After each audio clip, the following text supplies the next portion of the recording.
Monster City Madhouse, a year-round online store full of Halloween and classic horror shirts with an emphasis on the vintage look. Use code SAVE10 for 10% off your order. MonsterCityMadhouse.com. Free shipping and financing is available.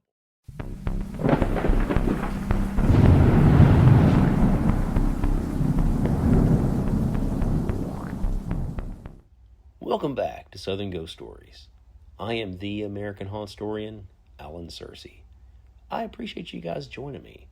So hey, I want to remind you guys, next weekend I'll be in Lexington, Kentucky for the big Spawn of Scarefest show. It's a big horror convention. Skeet Ulrich, David Howard Thornton, a lot of actors and actresses from those horror movies you grew up with in the 80s and 90s. They'll be there signing autographs. I'll be in the Southern Ghost Stories booth slinging books. So, hey, y'all come see me. It's going to be a big time. I'm looking forward to it. I think I mentioned they're going to be showing Jaws on a big screen. People in the pool. Like you can sit in the pool at night in the dark, watch Jaws. So it's probably going to be a lot of fun. Probably a little spooky, but hey, it's what we signed up for. So let's get into today's episode. There was a time in America when hypnosis wasn't tucked away in self-help books or comedy acts in Las Vegas. It was everywhere. People packed theaters to watch strangers fall asleep at the snap of a finger. Radio listeners sat frozen beside their living room sets, convinced a mysterious voice traveling through the airwaves could reach into their minds. Newspapers breathlessly covered stories of hypnotists controlling thoughts, curing illness, unlocking hidden powers, and perhaps even bending free will itself. In the middle decades of the 20th century, America became obsessed with hypnosis. The country stood caught between science, superstition, modern technology, and ancient fear. Radio was changing communication. Psychology was becoming mainstream. Spiritualism still lingered in the public imagination. At the same time, Americans were terrified of manipulation, brainwashing, hidden influence, secret control. Hypnosis sat right at the center of all those anxieties. And few figures embodied that strange fascination more than a man who called himself Professor Whiz. His real name was Gerald M. P. Fitzgibbon, but to audiences across the United States, he was something larger than life. He was a hypnotist, entertainer, lecturer, athlete, radio personality, salesman, psychologist, and showman, just all rolled into one. Depending on who you asked, he was either a genius of the subconscious mind or a danger manipulator playing with forces he barely understood. Today, we're diving into the remarkable rise of Professor Whiz and exploring why America became so captivated by hypnosis during the 20th century. To understand Professor Whiz, you first have to understand America itself during the early 20th century. This was a country transforming at a staggering pace. Electricity had reshaped cities. Automobiles were replacing horses. Radio suddenly allowed voices to travel invisibly through the air into homes across the nation. Psychology was beginning to emerge from the shadows as legitimate science, while older beliefs in spiritualism and mysticism stubbornly refused to go away. People wanted answers about the mind. What exactly was consciousness? Could thoughts be controlled? Could trauma be erased? Could hidden powers inside the brain be unlocked? These questions fascinated Americans because the modern world suddenly felt unstable. Technology, it seemed magical. Human behavior felt mysterious. And hypnosis appeared to offer a doorway into both science and the supernatural at the same time. Stage hypnotists became celebrities because they transformed ordinary people into spectacles. Audiences watched respectable businessmen bark like dogs, housewives dance wildly, or shy teenagers suddenly believed they were opera singers. The appeal wasn't just comedy, it was fear. The audience sat there wondering whether the hypnotist truly possessed the power to override another person's will. And that fear intensified after World War II and during the Cold War. Americans became obsessed with the idea of mind control. Headline warned about communists brainwashing people. Movies depicted shadowy figures programming assassins through hypnosis. The subconscious mind became a battleground in pop culture. But before those fears fully took hold, hypnosis still carried a sense of wonder and possibility. It promised self-improvement, healing, confidence, better memory, emotional control. Americans increasingly believed the human mind contained untapped reservoirs of power just waiting to be unleashed. And into that environment stepped Gerald Fitzgibbon. Gerald M.P. Fitzgibbon was born in Newfoundland, Canada, around 1883. Long before he became Professor Whiz, he first made his reputation through athletics. He was a gifted long-distance runner and cyclist during an era when endurance athletes were treated almost like mythical figures. Newspapers followed marathon races with the same excitement later generations reserved for heavyweight boxing matches or the Super Bowl. Physical endurance represented discipline, mental toughness, and mastery over the body. Fitzgibbon excelled at it. In 1904, he defeated John May at the Steeplechase Island track in Bridgeport, Connecticut, and he earned recognition as the state's longest-distance running champion. A year later, he ran an astounding 114 miles and 7 laps during a 24-hour indoor race in Bridgeport. That's pretty amazing. That kind of feat mattered deeply in the early 20th century because Americans were obsessed with the limits of human capability. Newspapers portrayed endurance athletes almost like scientific marvels. If a man could force his body to run for an entire day, what else might the human mind accomplish? Fitzgibbon himself became fascinated by exactly that question. After attending St. Bonaventure College in Western New York, he moved to New York City chasing Olympic ambitions, while also developing a growing interest in spiritualism and hypnosis. And that combination seems strange today, but at the time it was surprisingly common. Physical culture movements often overlap with mystical beliefs. Many Americans believed mental discipline could unlock hidden physical powers. Hypnosis was increasingly marketed not merely as entertainment, but as a pathway to personal transformation. In 1906, Fitzgibbon joined the Irish American Athletic Club in New York, training alongside Olympic athletes under coach Lawson Robertson. But even while competing athletically, his attention drifted toward the mysteries of the subconscious mind. Eventually, athletics became secondary. Hypnosis became his future. Professor Whiz emerged during a period when Americans increasingly blended entertainment with self-help. Fitzgibbon understood something important long before most performers did. People didn't simply want to be amazed. They wanted to improve themselves. They wanted confidence, health, success, charisma, and control over their lives. In 1913, Fitzgibbon reportedly created the first hypnotic phonograph record. Think about how revolutionary that sounded at the time. A voice preserved on a spinning record capable of altering your mind. To modern audiences, it sounds quaint. To people living in the early 20th century, it bordered on science fiction.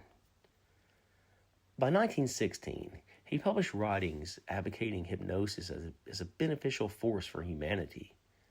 Though what became known as the Fitzgibbon Institute, he distributed pamphlets teaching hypnosis, suggestion, and autosuggestion as methods to unlock the hidden powers of the mind.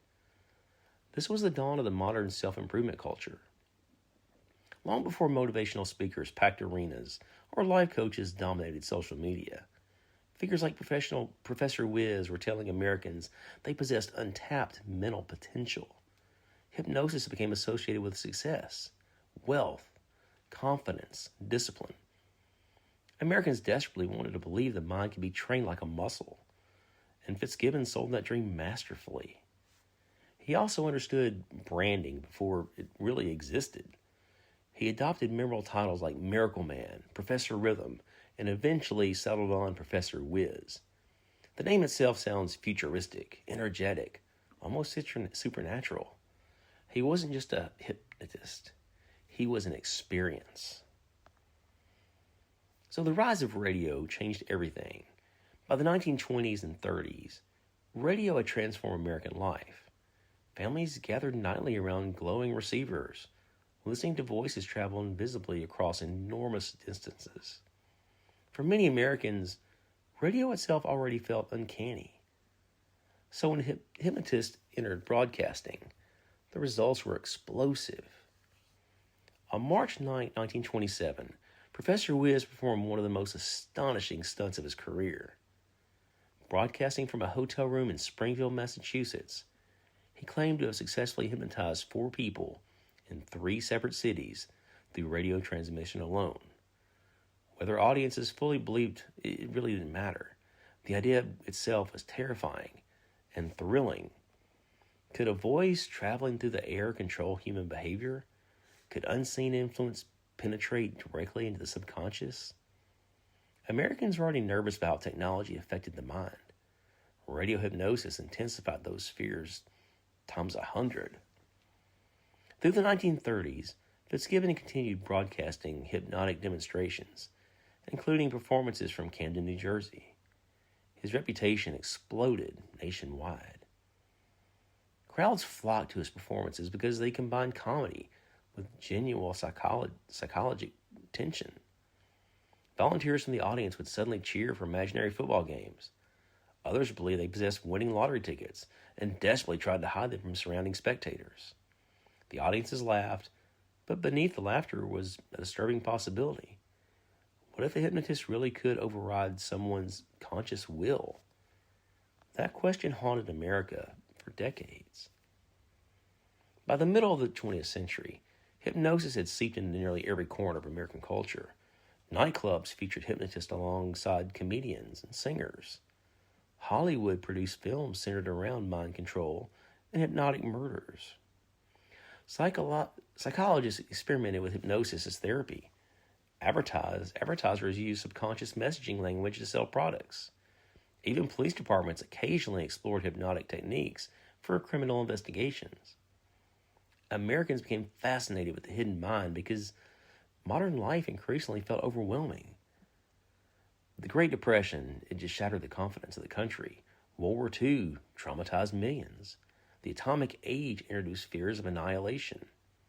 And during the Cold War, brainwashing became a national obsession after reports emerged of prisoners of war supposedly become psychologically manipulated by communist regimes. The subconscious suddenly seemed dangerous. Hypnosis became symbolic of larger fears and influence itself.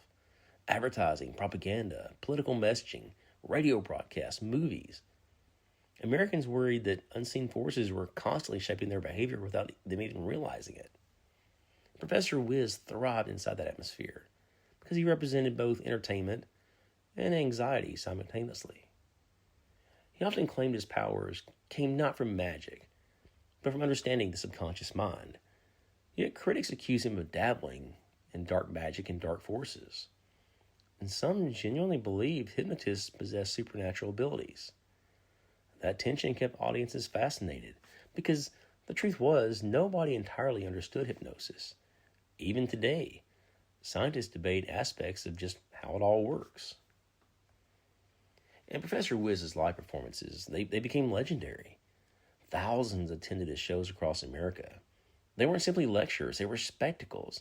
He combined hypnosis, telepathy, mind reading, and he did escape acts reminiscent of Harry Houdini. Volunteers from the crowd became unwilling stars of bizarre public experiments. Audience members watched ordinary people transform before their very eyes. One especially notable story involved a hypnotized young man instructed to visit one of Professor Whiz's sponsors the next morning at exactly 11:45 a.m. to praise the previous evening's performance. According to reports, the young man woke up, he dressed himself, and he walked several miles to the petroleum company headquarters and personally delivered the message while still operating under post-hypnotic suggestion. Stories like that electrified audiences. Today, many would dismiss them as exaggeration or theatrical embellishment. But during the mid-20th century, Americans desperately wanted to believe the human mind held hidden depths science had barely explored. Professor Whiz stood at the center of that cultural fascination, and he monetized it brilliantly. He partnered with companies for endorsements and promotional appearances, becoming one of the earliest entertainment figures to leverage celebrity influence commercially. Long before Michael Jordan or influencer marketing existed, Professor Whiz was already selling products through personality-driven promotion. Again, he was ahead of his time. Like I said, Michael Jordan was selling Nikes in the 80s and 90s. Professor Whiz, early 20th century, is putting his name everywhere on products all over the country. But America's fascination with hypnosis always carried a darker edge. People fear manipulation because they feared losing control over themselves. And that fear intensified dramatically in 1933 after tragedy struck Fitzgibbon personally. A young woman named Helen Rothstein, one of his students, she died in a car accident involving Professor Whiz. He faced charges of involuntary manslaughter and driving under the influence. Though ultimately acquitted, the incident damaged his reputation. It reinforced suspicions many Americans already held about hypnotists. Were they legitimate psychologists? Clever entertainers? Dangerous charlatans? Something more sinister? Public fascination with hypnosis always balanced precariously between curiosity and distrust. And that duality became even more pronounced in post-war America. Professor Whiz continued to perform for decades. According to his own records, he claimed to hypnotize more than 30,000 people during his lifetime. Whether exaggerated or not, the number reflects how enormous his reach was during America's hypnosis craze. Even to his old age, he remained ambitious. Before his death in 1955 at the age of 72, Professor Whiz reportedly planned one final crazy feat: hypnotizing people from an airplane while flying overhead. It sounds absurd, but it also perfectly captures the spirit of the era. America was fascinated by invisible influence, radio waves, television signals, propaganda, psychology, hypnosis, air travel, atomic energy. The modern world increasingly felt like a place where unseen forces shaped human lives in ways people barely understood. Professor Whiz represented all of it at once. He was part scientist, part salesman, part mystic, and part performer. And today, hypnosis survives mostly as entertainment or a therapeutic practice. The old hysteria surrounding mind control has faded somewhat, though fears about manipulation remain. So if you want to learn more about weird New Jersey history, stories like Professor Whiz, check out my book, Ghost Stories and Graveyard Tales, New Jersey. It's a fun book. There's so much history up there. The Jersey Devil, haunted lighthouses, and some of the strangest ghost stories in the country. And also don't forget, my new book, Pistols to Red River, is available now. You gotta love a good dueling story. Something fun about dudes dressing up in suits and shooting each other in the field. Yeah, go grab a copy over on Amazon. It's on Kindle, Audible, all that good stuff. Just type it in Google, Pistols Red River, Alan Searcy, it'll pop up. And don't forget, I'll be at Spawn Scarefest June 5th through the 7th, next weekend. I'll be signing books in the Southern Ghost Stories booth. Come find me. Come say hello. You can also go watch Jaws in the pool in the dark. I'm not sure about that. Anyway, have you been to MonsterCityMadhouse.com yet? Their new shirt's a lot of fun. The Bride of Frankenstein has spoken, and honestly, she might have a point. The mini monster tee throws together a chaotic crew of pint-sized creatures, creepy cuteness, and vintage Halloween cartoon vibes into one gloriously weird design. Featuring tiny vampires, little mummies, swampy troublemakers, and one very unimpressed bride rocking the legendary line, "Boys are gross." Are we? I'm not sure about that. Anyway, don't forget, if you go to MonsterCityMadhouse.com, use promo code SAVE10 to get 10% off your order. MonsterCityMadhouse.com. Go check them out. So, if you haven't already, make sure you're following Southern Ghost Stories wherever you get this podcast. Subscribe wherever you listen. Leave a rating if you can, and share the show with someone else who's into true crime, ghost stories, or just weird history. That stuff matters more than you guys might think. And also, be sure to follow Southern Ghost Stories on Facebook and Instagram. I've been telling you guys, send us questions for a Q&A episode. Just go to Facebook, send us a question. I plan on doing a Q&A in a few weeks. Got a few questions already backlogged, but try to get a few more. I love interacting with you guys and It's a lot of fun telling stories and talking about my experiences in these weird haunted places and things I've done and things I've seen. So, also, if you're interested in advertising Southern Ghost Stories, our rapidly growing podcast reaches thousands of listeners each month. And we have a great community here. And if you're a haunted attraction or paranormal event, spooky destination, horror brand, ghost tour, author of business looking to reach a highly engaged audience, we'd love to work with you. So, yeah, I'll check back with you guys next week. And don't forget about Spawn a Scare Fest. I'll see you next time.